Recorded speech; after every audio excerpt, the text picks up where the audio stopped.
Assalamualaikum warahmatullahi wabarakatuh.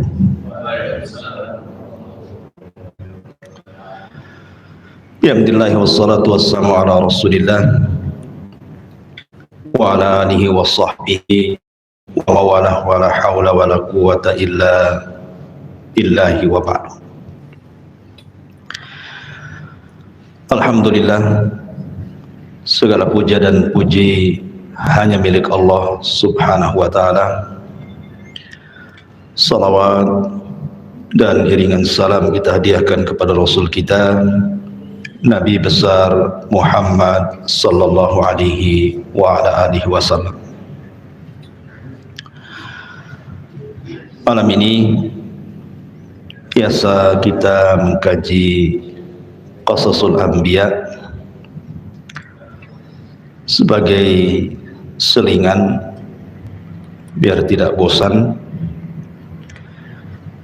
Maka malam ini kita akan mengkisahkan tentang beberapa kisah seputar kehidupan kita.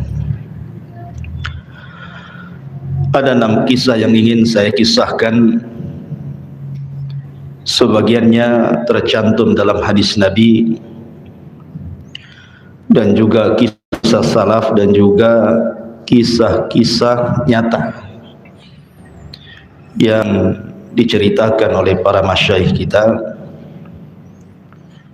dan kisah-kisah ini semua bicara soal kehidupan sehari-hari kita.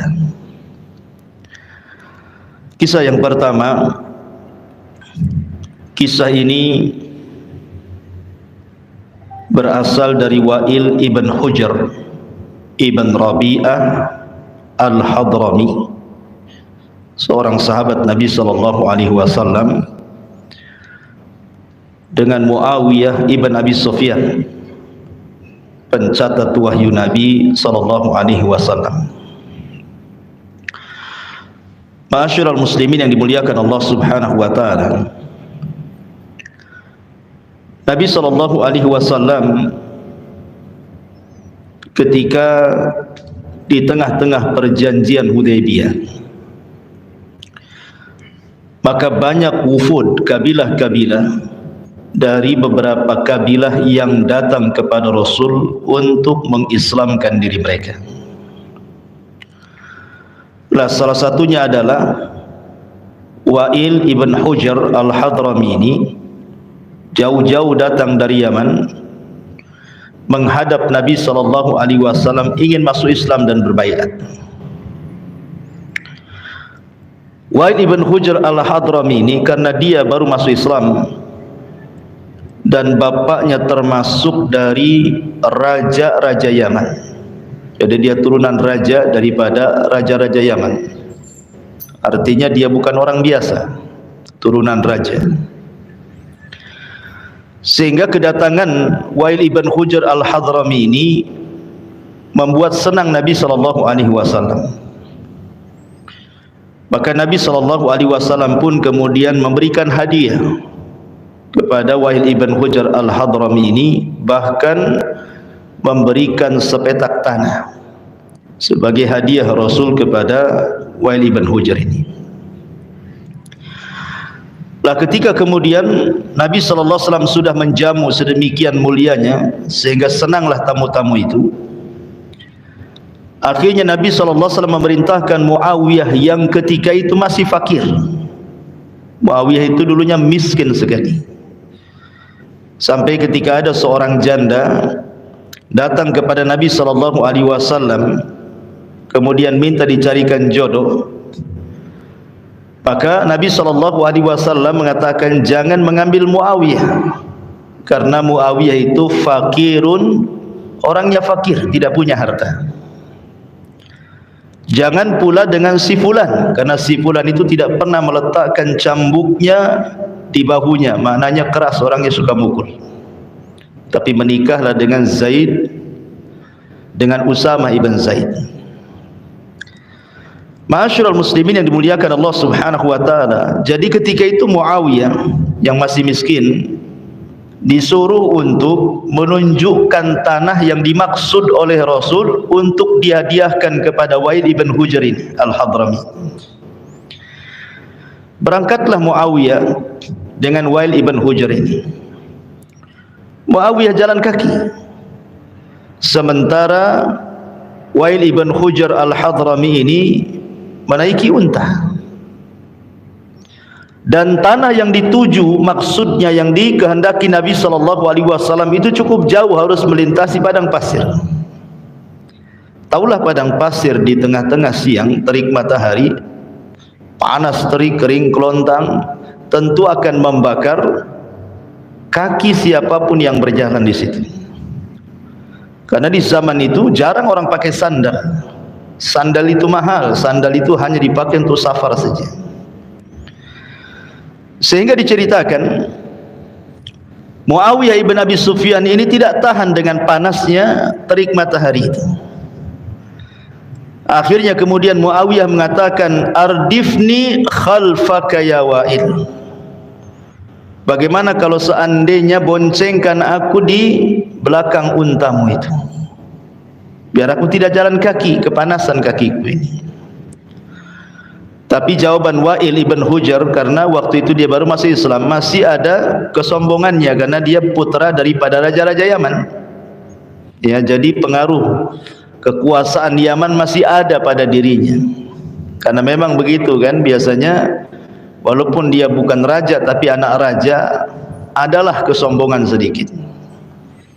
Sama dengan dulunya mantan polisi, mantan jenderal, purnawirawan gitu ya. Masih kayaknya tugas saja padahal sudah pensiun gitu. Gayanya masih gaya militernya itu tidak bisa dihilangkan. Ya. Jadi akhirnya kemudian kata Wa'il ibn Hujr Al-Hadrami ini, dia mengatakan, la takun min ardafil muluk, bonceng. Kalau memang tidak bisa dibonceng, maka pinjamkan sandalmu kepadaku. Tapi lagi-lagi kemudian Wa'il ibn Hujr dia mengatakan tidak. Ketika dia mengatakan a'tini na'laka, kalau gitu pinjamkan sandalmu, dia mengatakan tidak. Sandal ini sandal mahal. Sandal mahal. Ini sandal biasa dipakai oleh turunan raja. Kau tidak pantas memakainya.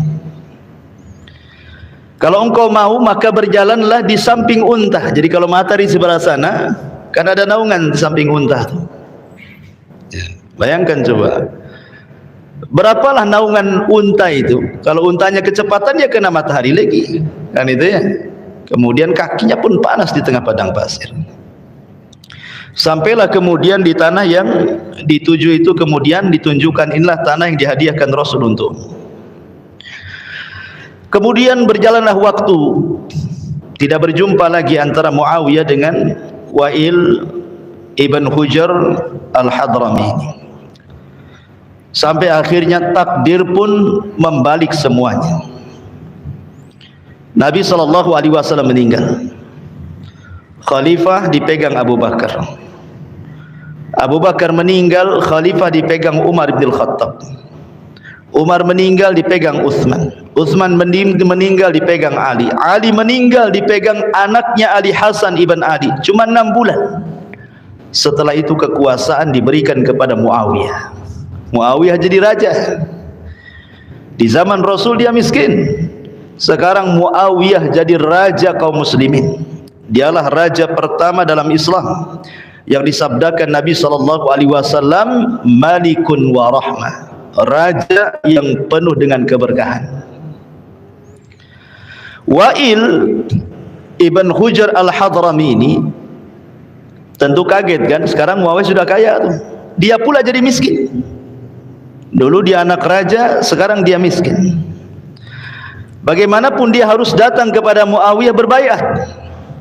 Karena kan rajanya Muawiyah.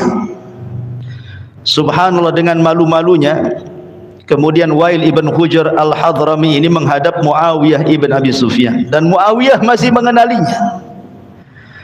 Tapi Muawiyah ini orang baik. Disuruh duduk, kemudian Muawiyah mengingatkan zaman dulu tuh, lihat. Ya. Masih ingat wahai Wa'il, dulu di zaman Nabi SAW katanya, kata Muawiyah gitu kan. Ya. Kata Wa'il, ya. Kemudian Wa'il mengatakan dengan penuh penyesalan, dia mengatakan seandainya waktu itu bisa diputar kembali katanya. Ketika engkau minta naik di atas tunggangan untaku, kau yang naik, aku yang turun katanya. Katanya dia kan. Maksudnya apa? Maksudnya di sini dunia itu bisa terbalik kapanpun. Tapi Muawiyah ini orang baik, tetap dia tawadhu dan tetap memberikan hadiah besar kepada Wa'il ibn Hujr al-Hadrami ini. Maka dari sini ada faedah yang sangat luar biasa ikhwan. Dan ini risalah kepada orang-orang yang Allah berikan kekayaan. Risalah kepada orang-orang yang Allah berikan pangkat jabatan dan kepemimpinan. Risalah kepada siapapun yang diberikan jabatan baik dalam perusahaan atau yang lainnya, atau risalah pada siapapun yang mungkin dihargai masyarakat hari ini. Ingat bahwa Allah Subhanahu wa ta'ala memberikan itu semua hanya titipan belaka, dan Allah mampu membalik semuanya. Kita lihat banyak orang kaya miskin mendadak.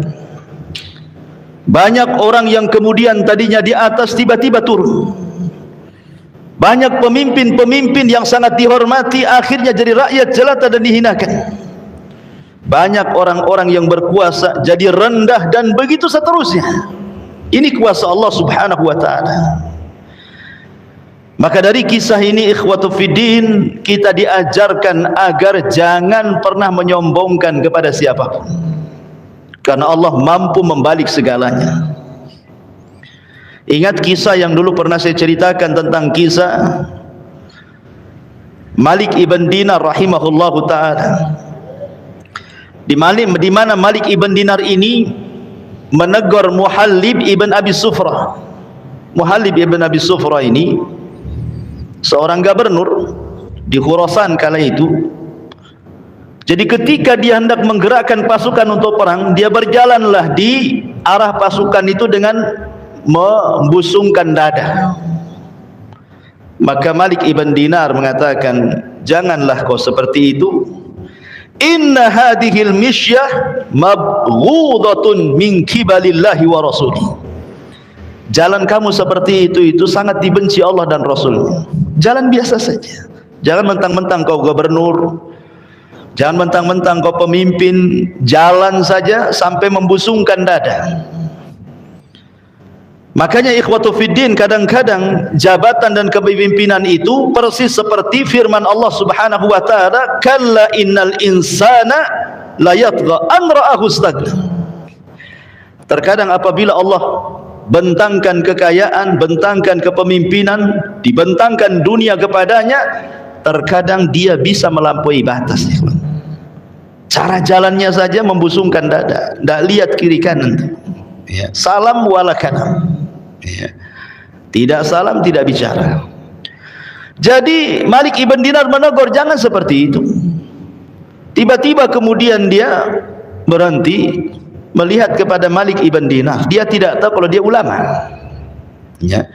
Kemudian dia mengatakan, ama ta'rifuni, kamu enggak kenal saya? Sini gubernur, gitu maksudnya. Kemudian Malik ibn Dinar mengatakan, bala a'rifuka. Oh tentu aku sangat paham siapa kamu, katanya. Kemudian Malik ibn Dinar mengatakan, bukankah engkau awwaluka nutfatun madhirah wa akhiruka jifatun qadirah wa anta baina dzalika tahmilul adharah, katanya. Engkau itu manusia yang dilahirkan dari dua lubang najis, dan nanti kalau engkau mati, engkau jadi bangkai yang menjijikkan kalau seandainya tidak dikuburkan. Dan sekarang dalam perutmu itu penuh dengan kotoran-kotoran yang menjijikkan, katanya. Dinasihati Malik ibn Dinar ini. Ya. Lalu apa yang kau sombongkan? Terdiam dia. Kemudian pergi. Ya. Ma'asyiral muslimin yang dimuliakan Allah Subhanahu wa ta'ala, maka siapapun yang menyombongkan diri di dunia Ada akibat. Terkadang Allah Subhanahu wa taala berikan akibat itu cash di dunia, ya kawan. Lihat Qarun ketika dia sombong dengan kekayaannya dan mengatakan innama utituhu min ilmin indi. Kata Qarun, dia mengatakan, tahukah hartaku dari mana? Hartaku karena aku cerdas. Dia mengatakan apa? Kekayaan ini ku dapat karena aku cerdas, karena aku pandai mencari harta. Qarun tidak menasabkan harta itu dari Allah Subhanahu wa ta'ala. Dia menasabkan kekayaan itu dari kecerdasannya. Ini sombong di hadapan Allah. Makanya Allah Subhanahu wa ta'ala katakan fa khasafna bihi wa bidarihil arda. Kami tenggelamkan Qarun dan seluruh kekayaannya. Allah bayar cash dengan kesombongannya. Lihat Fir'aun ketika dia mengumpulkan orang-orang Mesir, kemudian mengatakan, ya qaumi alaysa li mulku misra wa hadhil anhar tajri min tahti, katanya. Hei orang-orang Mesir, katanya, bukankah seluruh kerajaan Mesir itu milikku, dan bukankah seluruh sungai-sungai dan lautan itu berada di bawah kakiku, katanya. Ketika dia sombong dan mengatakan bukankah sungai-sungai dan lautan itu berada di bawah kakiku, apa yang terjadi? Allah katakan fa'aghraqnahu wa junuduh. Kami tenggelamkan Fir'aun dalam lautan itu. Dia sombong dengan lautan, dia tenggelamkan dalam lautan. Ya. Begitulah Allah Subhanahu wa ta'ala kalau mau. Al-Walid ibn Mughirah di zaman Rasul, hidayah sudah masuk kepada Walid itu. Dia sudah mengakui Rasul itu Nabi, Quran itu wahyu. Kemudian dia ditakut-takuti Abu Jahal bahwa kalau dia masuk ke agama Muhammad maka dia tidak akan dihormati lagi. Balik lagi dia kufur. Dan dia mengatakan in hiya illa qaulun bashar, sesungguhnya Quran itu ucapan manusia, katanya. Makanya Allah Subhanahu wa ta'ala turunkan surah Al-Mudaththir, sa'uslihi saqar, saya akan sediakan neraka saqar untuk Walid itu. Ya enggak? Siapa lagi? Namrud yang congkak, yang mengatakan ana uhyi wa umit, kata di hadapan Ibrahim. Dia mengatakan aku pun bisa menghidupkan dan mematikan, katanya. Allah masukkan apa? Allah masukkan ba'udah. Ba'udah itu nyamuk, dimasukkan ke hidungnya, bersarang 40 tahun di otaknya. Sebab itulah Namrud mati, ya kan? Dia sombong karena Namrud itu merasa dia kekuasaannya itu kan separuh dunia lebih. Dia punya pasukan kuat, dia punya kerajaan kuat. Tapi ketika Allah Subhanahu wa ta'ala membunuh Namrud, cukup mengirim satu nyamuk bersarang di kepalanya 40 tahun. Setiap hari kepalanya ditepuk-tepuk sandal, mati akhirnya. Coba tiap hari antum misal tepuk-tepuk, apa enggak mati antum? Ya. Ma'asyiral muslimin yang dimuliakan Allah Subhanahu wa ta'ala, dari sini maka ada pelajaran, jangan pernah sombong. Tapi lihat sikap Muawiyah ibn Abi Sufyan. Walaupun dia pernah disakiti oleh Wa'il ibn Hujr al-Hadrami, tidak dihormati dan direndahkan, tetap dia membalas keburukan dengan kebaikan. Dia berusaha tawadu dan rendah diri kepada manusia, tetap dia berbuat baik kepada Wa'il ibn Hujr. Kenapa demikian? Karena tidak ada guna membalas kejahatan dengan kejahatan. Makanya Allah Subhanahu wa ta'ala mengatakan la tastawil hasanah wala sayyi'ah idfa billati hiya ahsan fa idzal ladzi bainaka wa bainahu adawah ka'annahu waliyyun hamim. Dan tidak sama kebaikan dengan kejahatan itu. Tolaklah kejahatan itu dengan cara yang lebih baik, sehingga orang yang ada rasa permusuhan di antara kalian, kemudian dia menjadikan seperti teman setia padanya. Dia hilangkan dendamnya, seolah-olah tidak ada masalah antara dia dengan musuhnya. Begitulah ma'asyiral muslimin yang dimuliakan Allah Azza wa Jalla, kisah Wa'il ibn Hujr al-Hadrami bersama Muawiyah ibn Abi Sufyan. Ini yang pertama. Kisah yang kedua, kisah ini kisah nyata, diceritakan oleh sebagian para masyayikh tentang seorang laki-laki yang menutupi aib istrinya. Bagaimana ceritanya? Jadi ada imam masjid di sana, Saudi sana.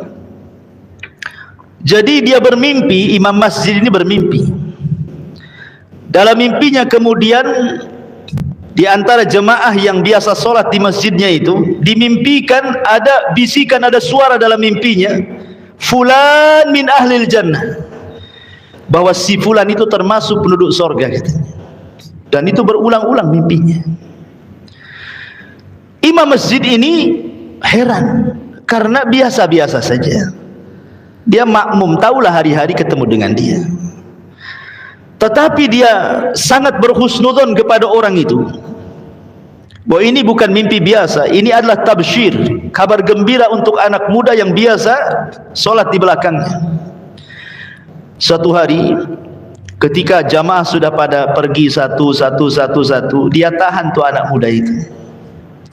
Kemudian dia berbicara empat mata, wahai fulan, saya ingin bicara dengan empat mata, tolong jawab dengan jujur. Adakah amalan-amalan sir, amalan-amalan yang tersembunyi yang kau lakukan? Mungkin kau setiap malam sholat malam orang tidak tahu, atau engkau sedekah sembunyi-sembunyi orang tidak tahu, atau amalan apalah yang tersembunyi yang orang tidak tahu, hanya engkau dengan Allah saja. Anak muda ini tak mau cerita. Dia mengatakan tidak perlu tahu, cukup aku dengan Allah saja. Tapi karena imam itu mendesak, akhirnya dia pun kemudian bercerita. Dia mengatakan, aku bercerita, tazawwajtu, aku suatu ketika menikah, wa akhadtu arusi fa idza biha fi hamilin fi syahri tsani aw tsalis. Aku dijodohkan dengan salah seorang wanita yang masih ada hubungan kerabat denganku. Menikahlah aku dengan dia. Tiba-tiba baru menikah 2-3 bulan hamillah wanita ini.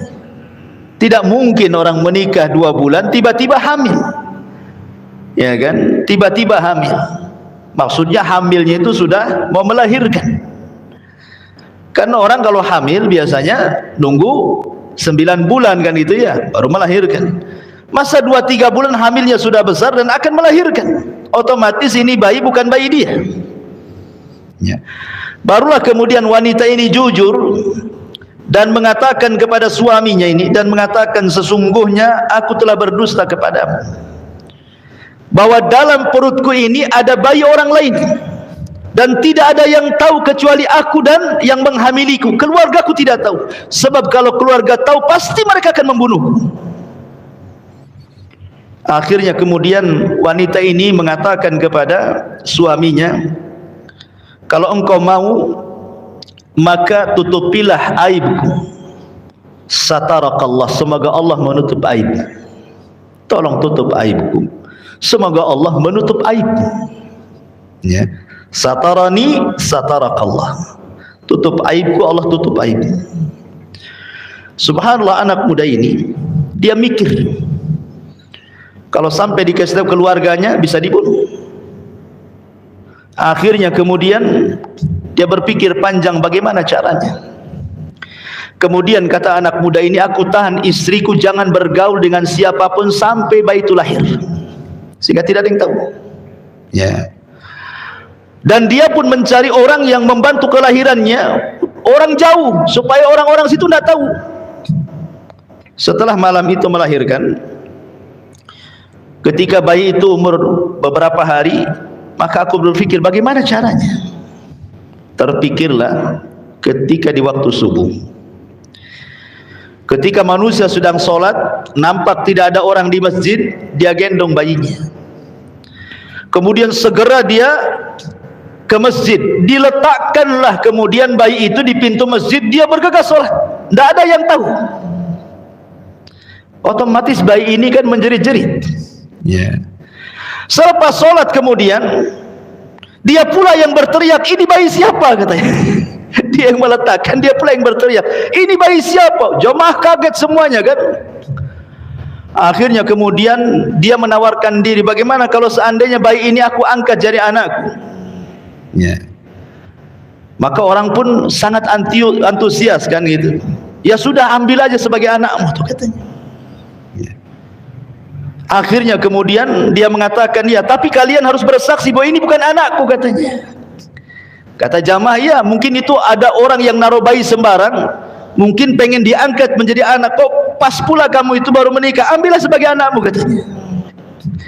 Akhirnya bayi ini dibawa pulang sebagai bayi angkatnya, padahal bayi istrinya. Orang nggak tahu.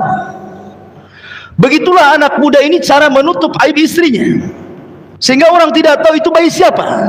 Taunya itu adalah bayi orang letakkan di masjid, kemudian siapa yang hendak merawatnya silahkan. Akhirnya kemudian dia pun merawat bayi itu, sehingga keluarganya pun tidak curiga bahwa itu bayi dari istrinya, dan istrinya pun selamat sehingga tidak dibunuh keluarganya. Kemudian sekarang bayi itu sudah besar. Anak muda ini mengatakan kepada imam masjid, boleh jadi mungkin ini amalanku. Aku berusaha untuk menutup aibku, dan saya minta jangan ceritakan, karena engkau memaksa aku ceritakan.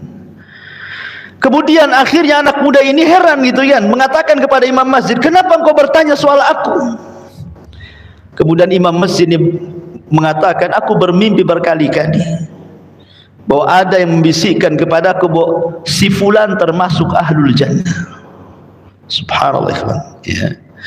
Ma'asyiral muslimin yang dimuliakan Allah Subhanahu wa taala, tentu walaupun kisah ini anggaplah ya kisah rekayasa, bukan kisah benar, ya.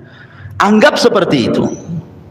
Tetapi kita tetap meyakini sabda Nabi sallallahu alaihi wasallam, man satara musliman satarahullahu yaumal qiyamah. Siapapun yang menutup aib seorang muslim, Allah akan tutup aib dia di dunia dan di hari kiamat. Siapapun. Dari sini ma'asyiral muslimin yang dimuliakan Allah Subhanahu wa taala, siapapun yang tidak pernah membuka aib orang, Allah muliakan orang itu. Allah akan muliakan. Lihat, orang ini tidak pernah tahu bahwa itu bukan anaknya, bukan anak istrinya kan, karena Allah yang menutupnya. Dan kemuliaan saya, kemuliaan antum, siapapun manusia, kenapa dipandang mulia? Karena aibnya ditutup Allah. Kalau setiap manusia dibongkar aibnya oleh Allah Subhanahu wa taala, orang tidak akan selamat dari aib, ikhwan. Makanya Imam Ahmad ketika dia ke pasar belanja, kemudian murid-muridnya datang dari mana-mana ingin mengatakan, ya imam, biar kami saja yang membawa barang-barangmu katanya.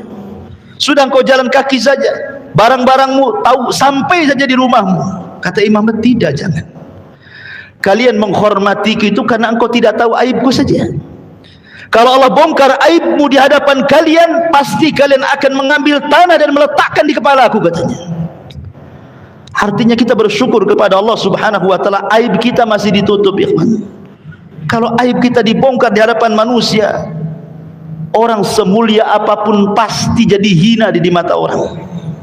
Makanya nanti pada hari kiamat, orang yang suka membongkar-bongkar aib, Allah bongkar aibnya, dipermalukan di hadapan halayak manusia. Cemana rasa malunya kita di hadapan Allah Subhanahu wa taala. Ma'asyiral muslimin yang dimuliakan Allah Subhanahu wa taala, menutup aib itu ada 3 macam. Pertama, menutup aib diri sendiri. Ini yang penting, menutup aib diri sendiri. Karena Nabi SAW yang mengatakan, kullu ummati mu'afan illal mujahirun. Setiap umatku dimaafkan kesalahannya, kecuali orang yang terang-terangan menceritakan dosanya sendiri. Kalau kita dulu pernah berbuat dosa, jangan pernah diceritakan. Anggaplah dulu itu mungkin orang ini orang jahat, mungkin seorang wanita, dulunya seorang pelacur, naudzubillah, ya. Kemudian dia bertobat kepada Allah Subhanahu wa taala, menutup auratnya. Kemudian dia kenalan dengan orang-orang yang baik-baik. Jangan pernah ceritakan masa lalunya. Cukuplah yang tahu dia dengan Allah saja. Orang ketika kenal dengan Anda ini orang baik-baik saja. Ya. Anda penuh dengan tato. Ada dulu seorang penjahat, sudah hijrah, tutup semua tatonya. Cukuplah Allah saja dengan dia yang tahu. Kalau kenal dengan orang, Orang itu taunya antum orang baik, selesai. Ya. Itu yang pertama. Yang kedua, tutup aib saudara sesama muslim. Karena Rasul yang mengatakan tadi, man satara musliman satarahullahu yaumal qiyamah. Siapa yang menutup aib seorang muslim di dunia, Allah tutup aibnya pada hari kiamat.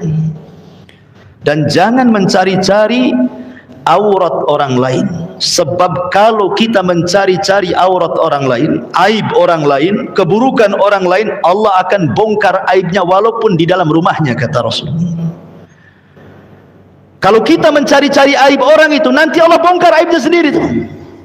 Ya.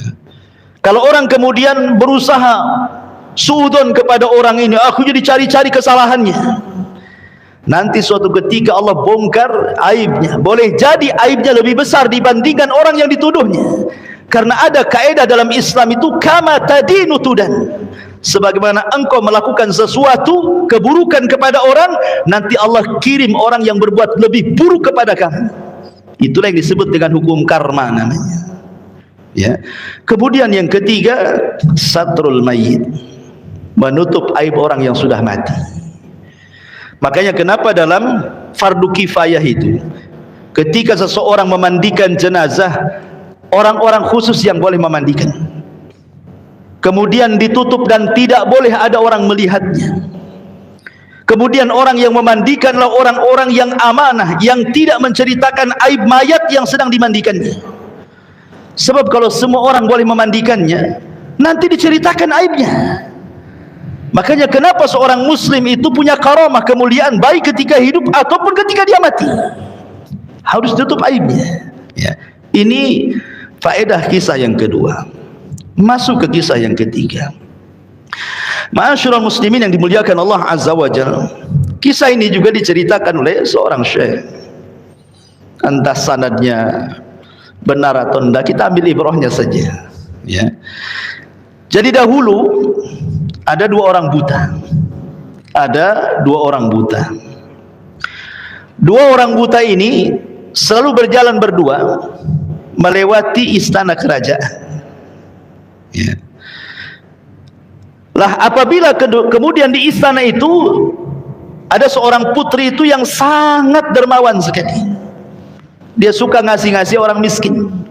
Jadi terkadang orang-orang miskin itu berjalan di pintu istana, nanti putri itu keluar, nanti kadang suka kasih-kasih. Jadi dua orang buta ini berjalanlah di depan pintu istana ini. Yang satu dia mengatakan, Allahumma rzuqni min fadli zaujatil malik.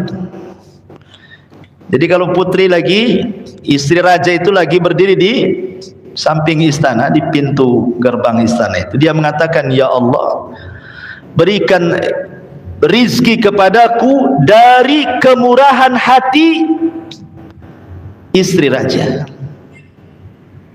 Jadi dia mengatakan, ya Allah, berikan rizki dari kemurahan istri raja. Yang satu buta pula berdoanya beda. Dia mengatakan, Allahumma rzuqni min fadlika ya Rabb. Ya Allah, berikan rizkimu kepadaku ya Rabb. Dia tidak menyebut putri raja atau istri raja tadi.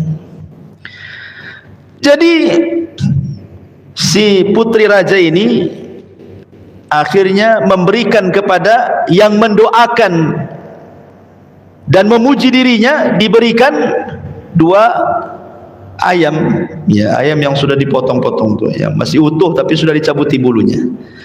Kemudian diletakkan di dalam ayamnya itu, 10 dinar. 10 dinar itu banyak, ya kan? Akhirnya pulang dia. Ini yang buta satu ini, karena dia tidak memuji istri raja ini, dia mengatakan, ya Allah, berikan kata kemurahanmu, hanya dikasih 1 ayam dan dikasih 2 dirham. Jadi yang satunya dikasih 2 ayam 10 dinar, yang ini pula dikasih 1 ayam 2 dirham, lebih kecil. Ya. Akhirnya kemudian dengan 2 dirham ini, yang buta ini tidak tahu. Yang pertama itu dia tidak tahu kalau dalam isi ayam itu ada 10 dinar dia tidak tahu.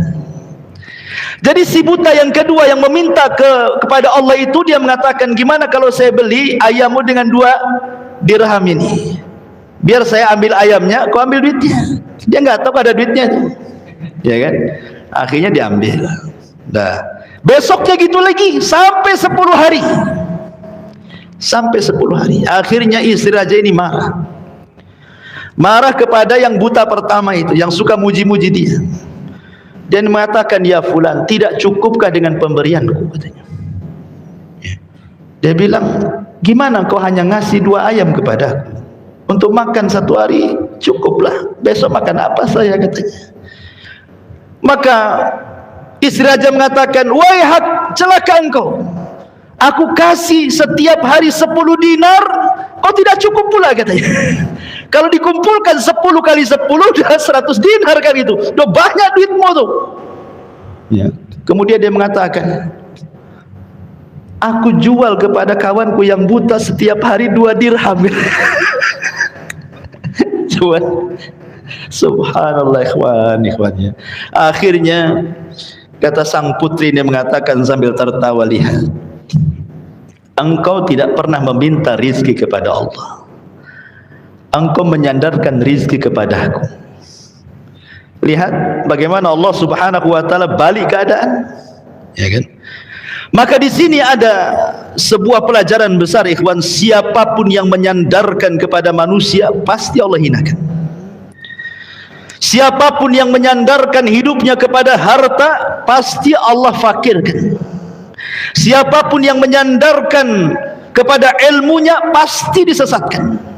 Siapapun yang menyandarkan kepada pangkat dan jabatannya, pasti dihinakan.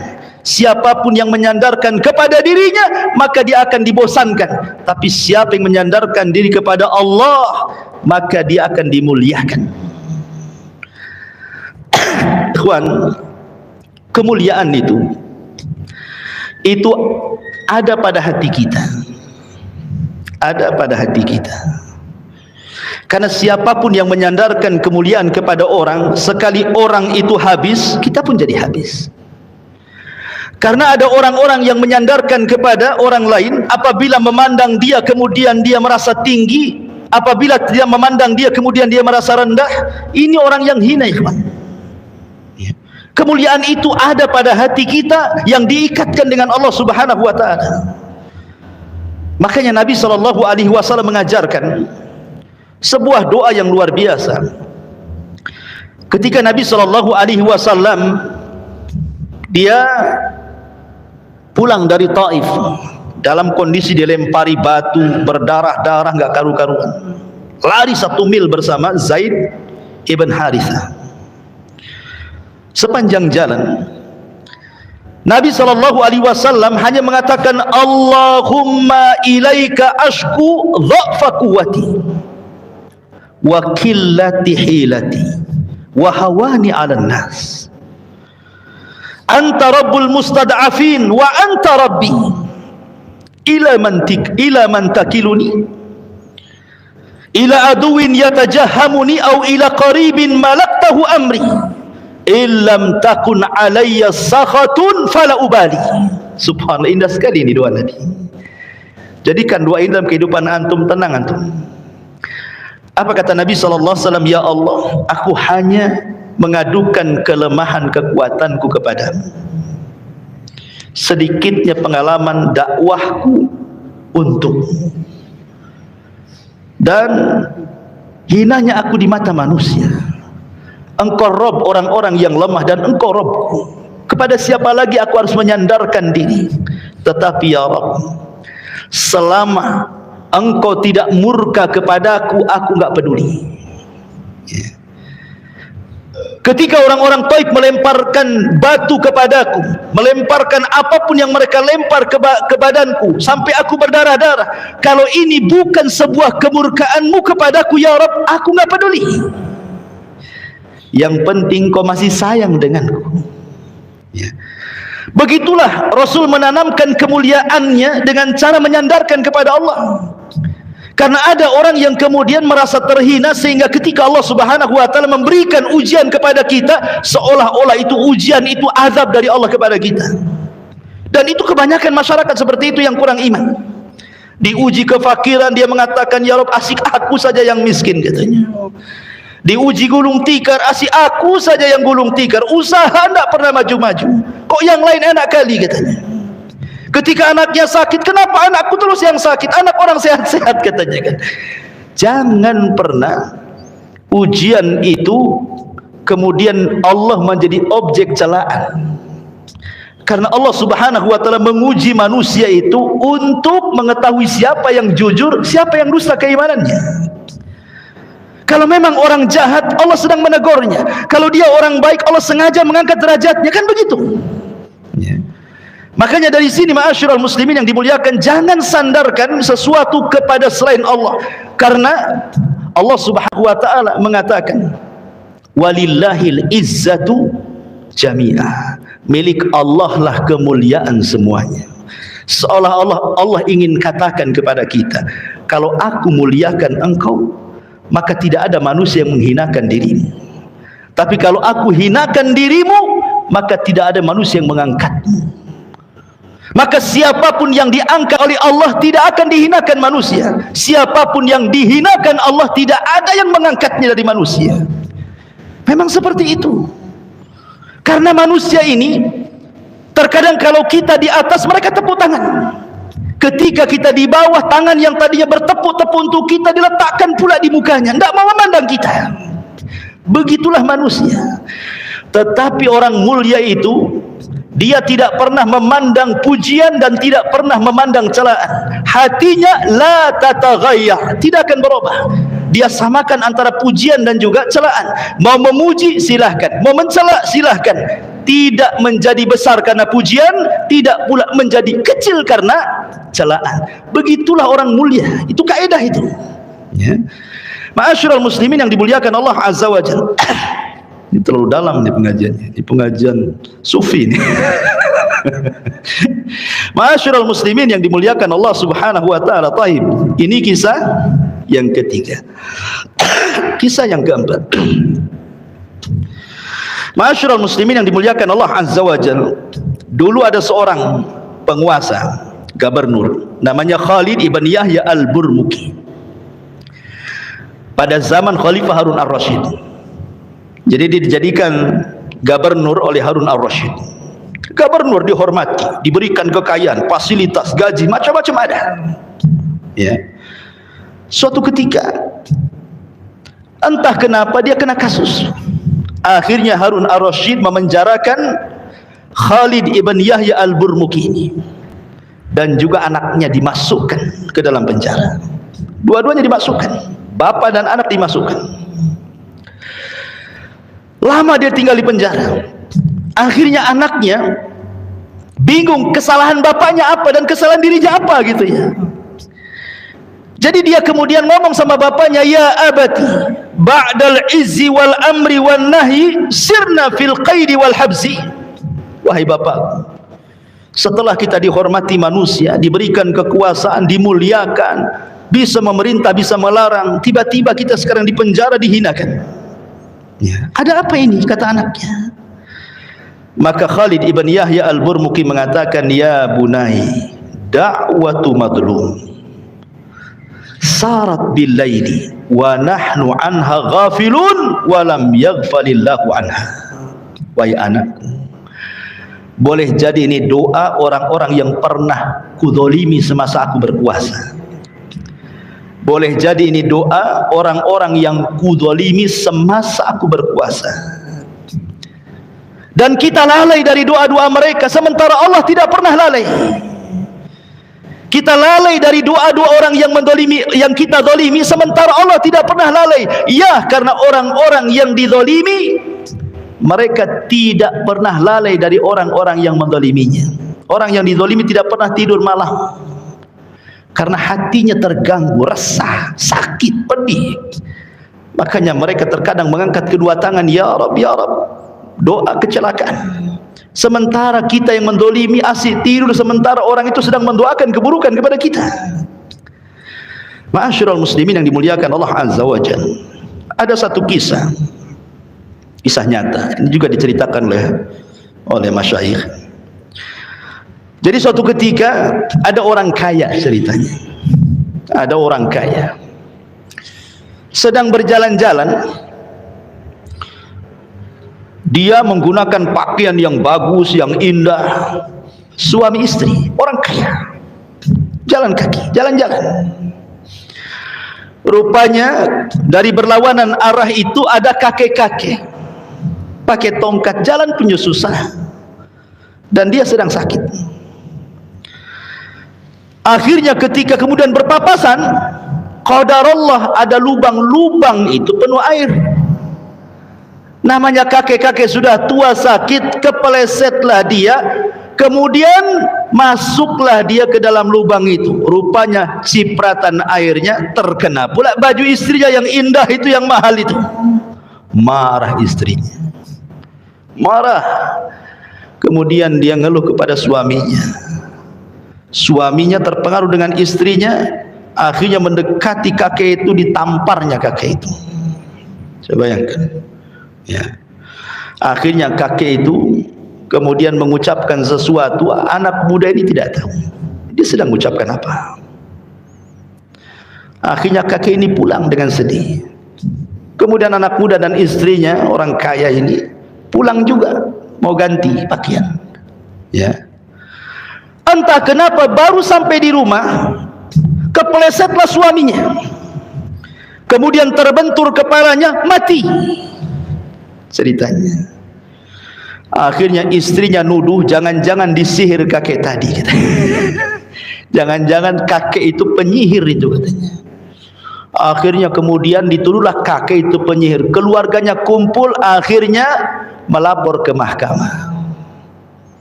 Dipanggillah kakek itu di persidangan. Di sini hakim kemudian bicara, wahai kakek, saya ingin bertanya, betul apa yang dikatakan keluarga korban ini, bahwa engkau menyihir suaminya? Ya. Kata kakek ini, aku bukan seorang penyihir. Kemudian diceritakan, aku hanya jalan, ada lubang, kepeleset, masuk lubang, cipratannya terkena pakaian wanita itu ngadu sama suaminya, tiba-tiba suaminya nampar aku. Aku pun tidak bisa apapun kecuali hanya bisa berdoa. Apa doanya? Laqad araka quwwatahu fiyya fa'arini quwwataka fihi. Aku hanya ngomong gitu saja. Ya Allah, engkau sudah tahu kekuatan dia kepadaku, aku tidak bisa membalasnya, tapi tolong tampakkan kekuatanmu kepadanya. Hanya ngomong itu saja. Masa itu sihir, katanya. Hanya ngomong begitu itu sihir. Akhirnya kata sang hakim, ini bagus sekali kata-katanya, ya, kepada istri daripada suami yang mati ini. Dia mengatakan, ya, engkau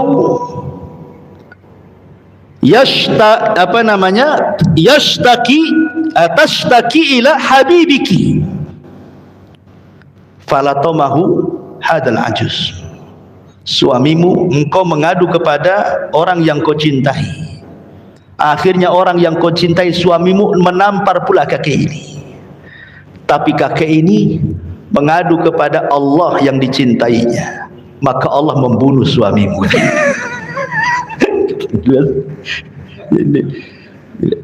Impas kan, selesai kan. Engkau mengadu pada suamimu, suamimu nampar kakek ini. Kakek ini ngadu sama Allah, Allah bunuh suamimu. Selesai, tidak ada persidangan. Menang kakek itu. Coba. Ma'asyiral muslimin yang dimuliakan Allah Azza wa Jalla. Kisah ini persis seperti kisah yang diceritakan Imam Zahabi rahimahullahu ta'ala, yang pernah saya ceritakan juga kepada antum, dan pernah juga saya ceritakan di khutbah Jumat sini, tentang kisah orang zalim yang mengambil ikan. Imam Zahabi menyebutkan dalam kitab Al-Kabair bahwa ada orang zalim tiba-tiba mengambil ikan nelayan. Nelayan ini orang fakir, punya keluarga, punya anak-anak, dan Allah takdirkan hari itu cuma dapat 1 ekor ikan, tidak lebih. Tiba-tiba diambil ikan itu dengan cara zalim, bahkan diancam kalau tidak dikasih dibunuh. Akhirnya kemudian tiba-tiba nelayan ini berkomat, kami entah ngomong apa. Dengan menangis dia pulang karena tidak ada yang dimakan hari itu untuk dia, keluarga dan anak-anaknya. Sementara orang zalim ini dengan bangganya mengambil ikan besar yang 1 ekor itu, pulang dia ke rumahnya. Di tengah jalan Allah takdirkan ikan yang mati itu Allah hidupkan sesaat, kemudian menggigit jarinya. Ya, digigit ikan biasa saja, darah sedikit, dimasak, dimakan, lezat. Malamnya baru terasa gigitan itu. Rupanya gigitan itu makin sakit, menjerit-jerit tidak karuan, sehingga dia merasakan sakit yang tidak tahu rasa sakitnya kecuali Allah, saking sakitnya. Keesokan harinya dia datang ke tabib, ke dokter, diperiksakan. Rupanya kata tabib, ini tidak bisa dibiarkan, karena ini bisa sudah sampai ke pergelangan, harus diamputasi. Itu satu-satunya, terpaksalah dipotong tangannya, pergelangannya hilang. Ya. Dikiranya mau sembuh tuh, rupanya tidak sembuh juga, menjerit-jerit tiap malam dia. Datang lagi ke tabib, rupanya bisanya sudah sampai di sikut sini. Akhirnya dia datang ke tabib lagi, kata tabib harus diamputasi juga sikutnya, habis dipotong lagi di sini. Dikiranya sembuh, rupanya tidak, makin menjalar, bisanya sampai ke sini, harus dipotong sininya, habis tangannya harus dipotong. Dokter ini heran. Dokter ini orang soleh, dia tanya, ya fulan, kamu ini kenapa? Aku biasa menangani kasus-kasus seperti ini, tapi nggak seperti kamu, katanya. Baru dia cerita bahwa aku mendolimi orang, ngambil ikannya, tiba-tiba ikan itu menggigit aku, beginilah kejadiannya, katanya. Kata dokter, la ilaha illallah, seandainya pertama kali kau datang kepadaku sebelum tanganmu tidak ada yang dipotong, kau cari tuh orang yang punya ikan, kau minta maaf, tidak mungkin kupotong tuh tanganmu, katanya. Sebelum kupotong semuanya, cari orang itu, cari orang itu. Ya. Setelah ketemu, akhirnya kemudian dia minta maaf. Samihni ya fulan, maafkan aku wahai fulan. Karena melihat kondisinya, akhirnya sang nelayan ini pun memaafkan. Setelah memaafkan, subhanallah, secara mukjizat sakit yang dideritanya langsung hilang. Denyut-denyutnya itu langsung hilang. Sejak itulah dia setiap ketemu orang dia berteriak-teriak, di pasar-pasar, di jalan-jalan, di keramaian orang. Apa teriakannya? Man ra'ani fala yadlim minhu ahada. Siapapun yang melihat kondisiku, jangan pernah berbuat zalim pada siapapun. Ini disebutkan Imam Zahabi di dalam kitabnya Al-Kabair. Dan ini juga sama persis seperti kejadian Sa'id ibni Zubair dengan Hajjaj ibn Yusuf Al-Thaqafi. Hajjaj ibn Yusuf Al-Thaqafi itu seorang penguasa zalim, gubernur yang sangat zalim, yang diletakkan oleh Abdul Malik ibn Marwan. Berapa nyawa sahabat dibantai dia, berapa banyak nyawa para tabi'in dibantai dia. Bukan ratusan, ribuan sahabat dan tabi'in dibantai dia. Bahkan Abdullah ibn Zubair mati di tangannya, sahabat Nabi. Ya kan? Jadi ketika dia berjumpa dengan Sa'id ibn Zubair, murid daripada Abdullah ibn Abbas radhiyallahu anhuma, hendak dibunuh. Ya.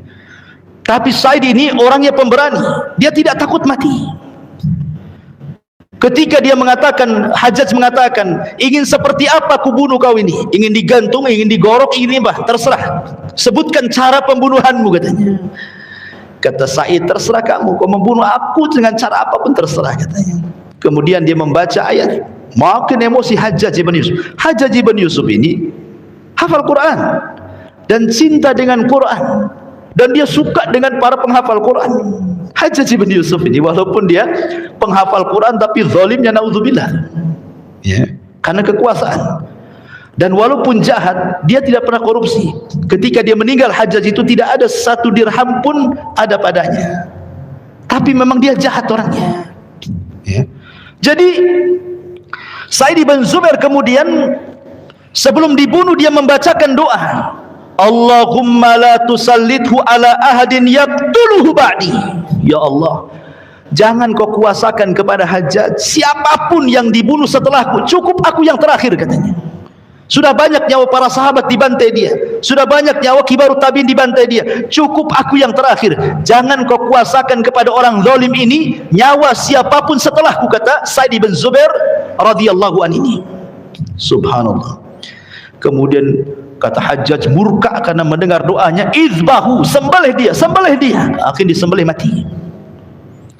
Selang beberapa waktu setelah Sa'id bin Zubair meninggal, maka Hajjaj mengalami sakit yang luar biasa, berteriak-teriak sampai para penjaganya bingung apa yang dilakukan oleh Hajjaj bin Yusuf ini. Malak, ada apa dengan kamu?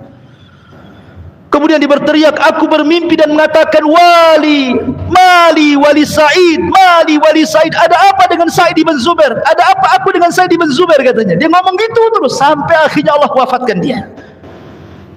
Itu Hajjaj bin Yusuf. Lihat bagaimana doa orang-orang yang dizalimi. Makanya Imam Abdul Qayyim rahimahullah ta'ala mengatakan, walaupun antum menzalimi orang kafir sekalipun, anggaplah yang antum zalimi itu orang kafir, bukan muslim.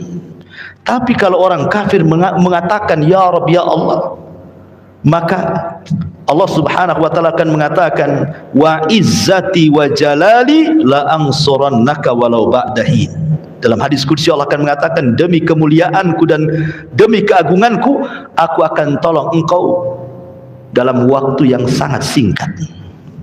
Artinya Allah akan di samping orang kafir, bukan karena kekafirannya, karena dia dari pihak yang dizalimi masalahnya. Allah tidak suka dengan kezaliman.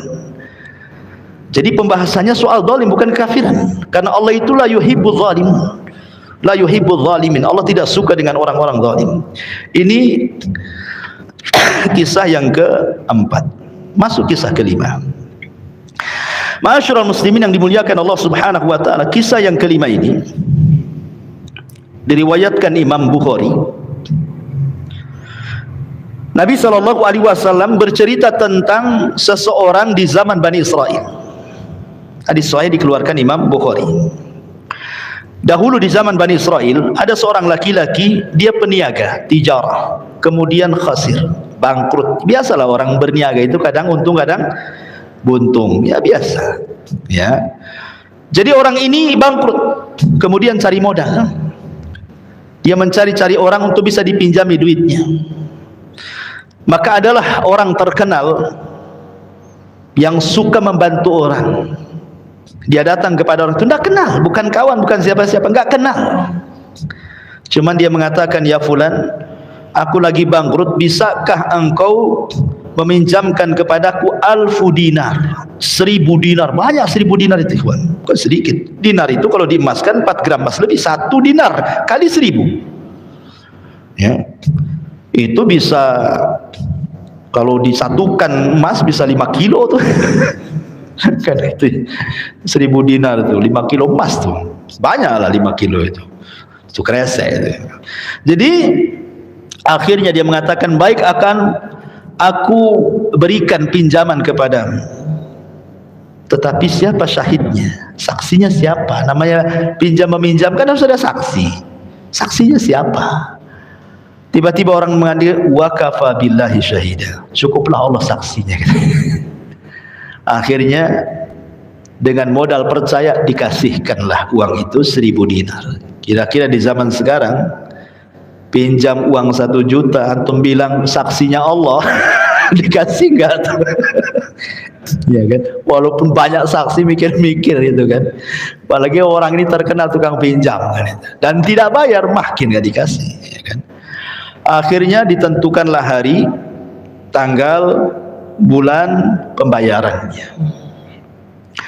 Ketika sudah waktunya mau bayar nih, masya Allah ikhwan, rumah orang yang meminjam uang itu di seberang sungai, sementara yang pinjam uang di seberang sungai sebelah sini. Jadi kalau mau mengembalikan uang itu harus nyeberang sungai lewat perahu, dan perahu itu ada waktunya. Anggaplah mungkin las perahunya jam 5, setelah jam 5 nggak ada lagi, ya. Karena dia orang yang amanah, ingin mengembalikan uang 1000 dinar itu, ikhwan. Sebab kalau seandainya bisa saja dia besok kembalikan kan. Tapi orang dulu kan ini zaman Bani Israel kan. Ya, dia takut kalau seandainya tidak sampai kemudian tepat waktu. Tapi ketika sampai perahu sudah tidak ada. Bingung dia, kepikiran sekali. Karena ini sudah lewat waktunya, hari ini sudah harus sampai uang itu. Pusing, akhirnya dia berpikir, tawakkaltu 'ala Allah. Aku hanya bertawakal, ambil kayu, dibelah kayunya, disimpan uangnya, diikat, kemudian dicemplungkan. Bismillah tawakkaltu 'ala Allah katanya. Lah orang yang dipinjami dia sudah nunggu-nunggu tuh. Kok mana orang itu? Ini sudah last ferry kok tak nampak gitu. Akhirnya karena nggak mungkin lagi dia datang katanya. Tapi dia berpikir daripada dia pulang tangan kosong, dia mencari kayu bakar. Nampaklah ada kayu itu. Karena nampak gede kayunya kan. Ini lumayan juga kayu bakar. Berusaha diambil sama dia kayu itu, bawa pulang. Ya.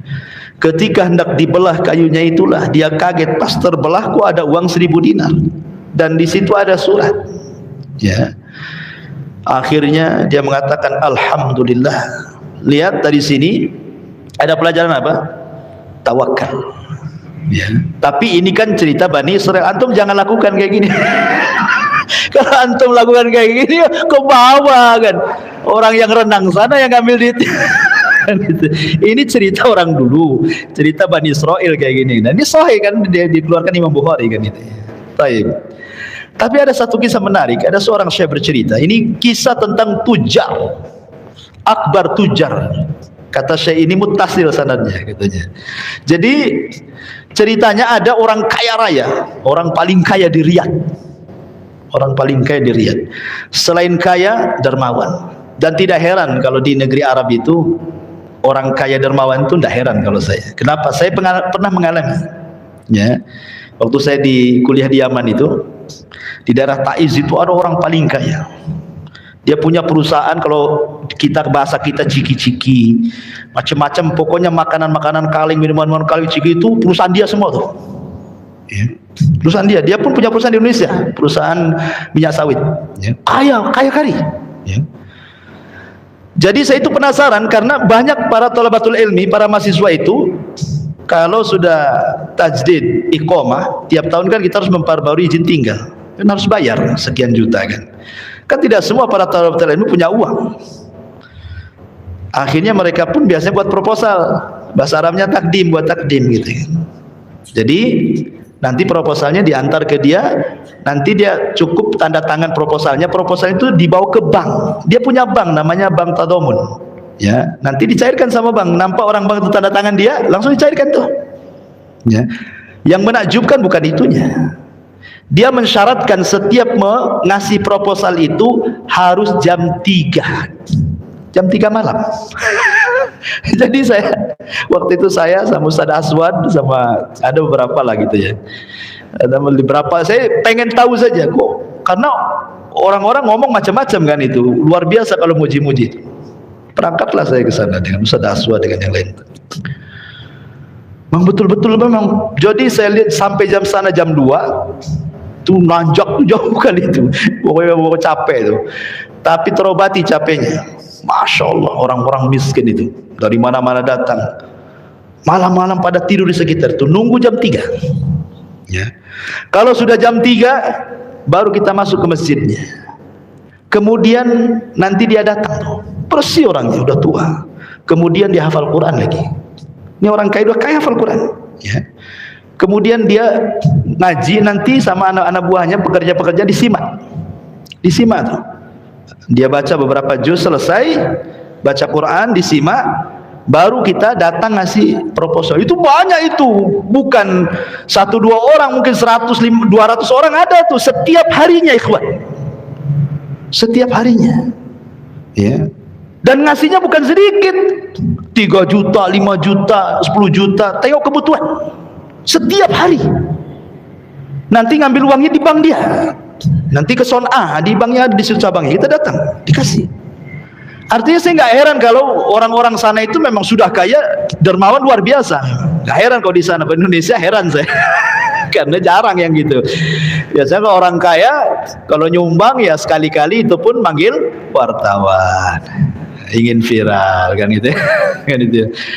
Antrinya tengok sampai ngalahin muri katanya.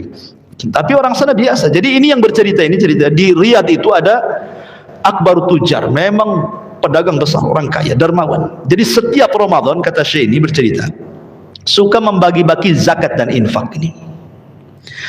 Jadi suatu ketika dia sedang pergi ke daerah-daerah yang banyak orang miskin itu, lelah dia, kemudian siang-siang dia pun kemudian cari masjid tidur.